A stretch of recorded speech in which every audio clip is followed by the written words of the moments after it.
ملک کے 20 شہروں میں سمارٹ لاک ڈاؤن، لاہور میں پہلے مرحلے میں 57 علاقے سیل، محکمہ داخلہ پنجاب نے نوٹیفیکیشن جاری کر دیا، سیل کیے گئے علاقوں سے غیر ضروری باہر جانے اور آنے پر پابندی ہوگی۔ اسلام آباد، راولپنڈی، فیصل آباد، ملتان، گجرانوالہ، سیالکوٹ اور گجرات میں smart lockdown, hotspot areas 2 ہفتے تک سیل رہیں گے۔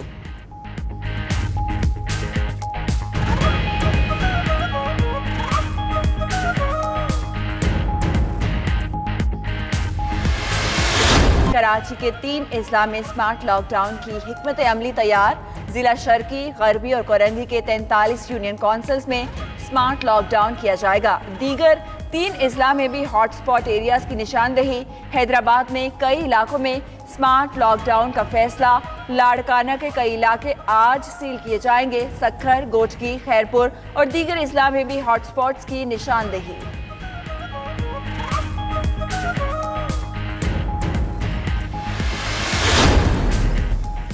وزیراعظم عمران خان 2 روزہ دورے پر کراچی میں موجود۔ گورنر ہاؤس کراچی میں گورنر عمران اسماعیل سے ملاقات، گورنر نے کرونا اور سیاسی صورتحال پر بریفنگ دی۔ وزیراعظم سے پی ٹی آئی رہنماؤں کی بھی ملاقات، رہنماؤں نے حلقوں کے مسائل اور سندھ حکومت کے متعلق شکایات سے آگاہ کیا۔ وزیراعظم کو سندھ کی سیاسی صورتحال کے تناظر میں کلیدی اقدامات اٹھانے کی تجویز دی۔ آج صنعتکاروں اور اتحادی جماعتوں کے وفود سے ملاقات کریں گے۔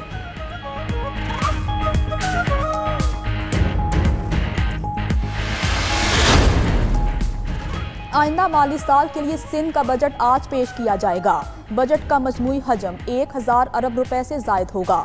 سندھ حکومت کا رواں سال کے مقابلے میں ترقیاتی بجٹ میں کمی کا فیصلہ، رواں سال کے مقابلے میں 58 ارب روپے تک ترقیاتی بجٹ میں کمی کی تجویز۔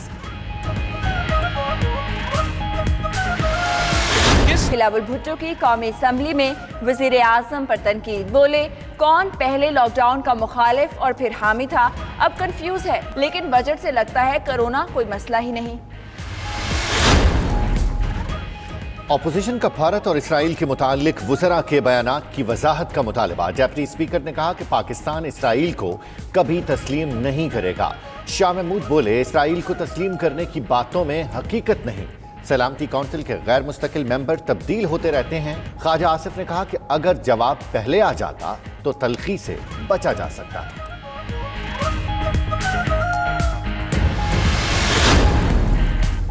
فوجی قیادت کا I S I headquarters کا دورہ، D G I S I نے chairman joint chiefs of staff committee اور تینوں مسلح افواج کے سربراہوں کا خیر مقدم کیا۔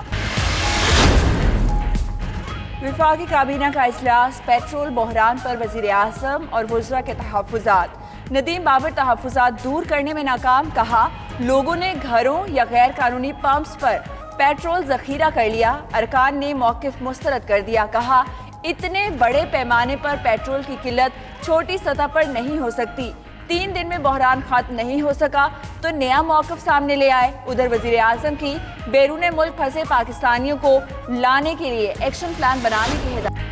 کورونا کے علاج کے حوالے سے اچھی خبر، ڈیسکا میتھازون کورونا مریضوں کی جان بچانے والی پہلی دوا ثابت ہو گئی۔ برطانوی ماہرین کے مطابق کم مقدار والی اسٹیرائڈ دوا نے وینٹیلیٹر پر موجود مریضوں پر غیر معمولی مثبت اثرات مرتب کیے۔ ڈیسکا میتھازون کے استعمال سے 20 میں سے 19 مریض بغیر اسپتال گئے ٹھیک ہو گئے۔ ادھر سنگاپور کے سائنسدانوں کا اگست تک کورونا کی ویکسین بنا لینے کا دعویٰ۔ ہمارے لاہور ہے اور لاہور کی ہر طریقہ علیحدہ ہے، اور آگے باقی کسی کو دل آزاری بات سے ہو گئی ہے تو میں معذرت کرتی ہوں۔ مجھے اپنے شہر کے لیے تکلیف ہو رہی ہے کہ جو ہم نے اس کا حال کر ڈالے۔ وزیر صحت پنجاب نے لاہوریوں کو جاہل قرار دینے پر معافی مانگ لی۔ یاسمین راشد نے پروگرام ہو کیا رہا ہے میں کہا کہ جوشی خطابت میں بات کر گئی، لیکن وہ خود لاہوری ہیں اور لاہوریوں کا رویہ دیکھ کر دل دکھتا ہے۔ لاہور کی 1.25 کروڑ آبادی میں 27,000 سے زائد افراد کورونا سے متاثر ہو چکے۔ علماء کرام کی جمعے کو یوم دعا منانے کی اپیل۔ علماء و مشائخ کا کہنا ہے کہ ایوان صدر میں اجتماعی توبہ کا اہتمام کیا جائے، اللہ کو راضی کر کے ہی نجات مل سکتی ہے۔ قوم یک زبان ہو کر خدا کے حضور توبہ کا دروازہ کھٹکھٹائے، اللہ سے گڑ گڑا کر خطاؤں کی معافی مانگے۔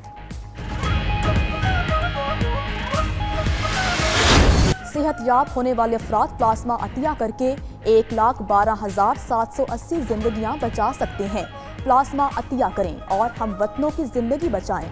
03341920268 پر واٹس ایپ پیغام بھیجیں۔ 92 نیوز پلازما عطیہ کرنے میں آپ کی مدد کرے گا۔ گورنر چودھری سرور کی بھی صحت یاب ہونے والوں سے پلازما عطیہ کرنے کی اپیل۔ کہا اللہ تعالیٰ نے آپ کو دوسروں کی مدد کرنے کا موقع دیا ہے۔ امریکی صدر ڈونلڈ ٹرمپ نے پولیس اصلاحات کے انتظامی حکم پر دستخط کر دیے۔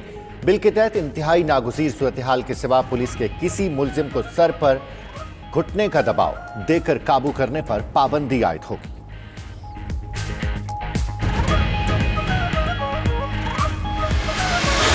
دنیا بھر میں احتیاطی تدابیر کے ساتھ معمولات زندگی بحال ہونا شروع ہو چکے۔ ہالی ووڈ فلم انڈسٹری نے بھی جراسک ورلڈ اور اوتار کے سیکولر کی شوٹنگ شروع کرنے کا اعلان کر دیا ہے۔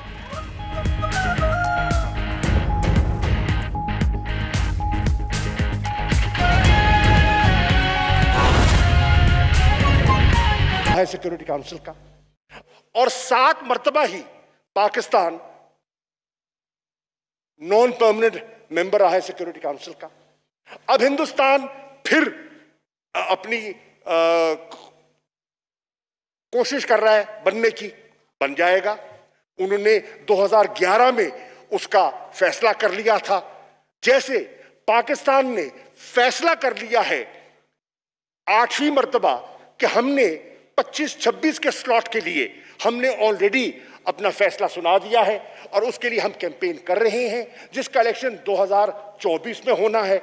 تو یہ ایک روٹیشنل گروپس کی ہوتی ہے، اس میں وہ بھی ہوتے ہیں، ہم بھی ہوتے ہیں، تو پرماننٹ ممبرشپ کا تو سوال ہی پیدا نہیں ہوتا۔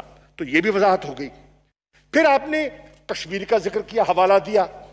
میں ایک مرتبہ پھر اس ایوان کو یہ عرض کرنا چاہتا ہوں، کشمیر پر ہمارا موقف ایک تھا، ایک ہے، اور میری حد الوسع کوشش ہوگی کہ ایک رہے، کیونکہ اس پر قومی اتفاق رائے ہے، اس پہ جماعتی اتفاق رائے ہے، اور اس کا عملی مظاہرہ آپ ہی کی موجودگی میں اسی پارلیمنٹ نے 2 مرتبہ کیا ہے، جوائنٹ ریزولوشن کی شکل میں۔ خواجہ صاحب اس بات کی گواہی دیں گے، نوید قمر صاحب اس بات کی گواہی دیں گے کہ میں نے خود ان کی خدمت میں حاضر ہوا۔ خرم دستگیر خان موجود نہیں ہیں، اور میں نے تجویز پیش کی ہے کہ کشمیر پر کیونکہ ہماری یکسوئی ہے اور یہ بڑا حساس، سنجیدہ اور غور طلب مسئلہ ہے، کیونکہ 5 اگست کے میجرز جس کو پاکستان تسلیم نہیں کرتا، جو اللیگل ہیں، UN چارٹر کے خلاف ہیں، انٹرنیشنل لا کے خلاف ہیں، ہم نے اس پر ایک وے فارورڈ کے لیے ہم چاہتے ہیں کہ قومی اتفاق رائے کے ساتھ ساتھ پارلیمانی اتفاق رائے اور نیشنل کنسنسس ہونا چاہیے۔ چنانچہ میں ایک پولیٹیکل کمیٹی تشکیل دے رہا ہوں، سیاست سے بالاتر ہو کر، جس میں میں PMLN کو دعوت دے رہا ہوں کہ نمائندگی دیں، قومی اسمبلی سے بھی، سینٹ سے۔ میں پیپلز پارٹی کو دعوت دے رہا ہوں نمائندگی دیں، قومی اسمبلی سے، سینٹ سے، اور JUI کو دعوت دے رہا ہوں نمائندگی دیں۔ ہم بالکل ان کو ساتھ لے کے چلیں گے۔ ANP کو دعوت دے رہا ہوں نمائندگی دیں۔ قصہ مختصر یہ ہے کہ کچھ ایشوز ایسے ہیں they are sacrosanct and they are above partisan interest. National interest is paramount, and Kashmir is one of those issues. Palestinian issue is one of those issues. UN reform is one of those issues. So I want to reassure the August House, بھی ہوتے ہیں، ہم بھی ہوتے ہیں، تو permanent membership کا تو سوال ہی پیدا نہیں ہوتا۔ تو یہ بھی وضاحت ہو گئی۔ پھر آپ نے کشمیر کا ذکر کیا، حوالہ دیا۔ میں ایک مرتبہ پھر اس ایوان کو یہ عرض کرنا چاہتا ہوں، کشمیر پر ہمارا موقف ایک تھا، ایک ہے، اور میری حد الوسع کوشش ہوگی کہ ایک رہے، کیونکہ اس پر قومی اتفاق رائے ہے، اس پہ جماعتی اتفاق رائے ہے، اور اس کا عملی مظاہرہ آپ ہی کی موجودگی میں اسی پارلیمنٹ نے 2 مرتبہ کیا ہے جوائنٹ ریزولوشن کی شکل میں. خواجہ صاحب اس بات کی گواہی دیں گے, نوید قمر صاحب اس بات کی گواہی دیں گے کہ میں نے خود ان کی خدمت میں حاضر ہوا. خرم دستگیر خان موجود نہیں ہیں اور میں نے تجویز پیش کی ہے کہ کشمیر پر کیونکہ ہماری یکسوئی ہے اور یہ بڑا حساس, سنجیدہ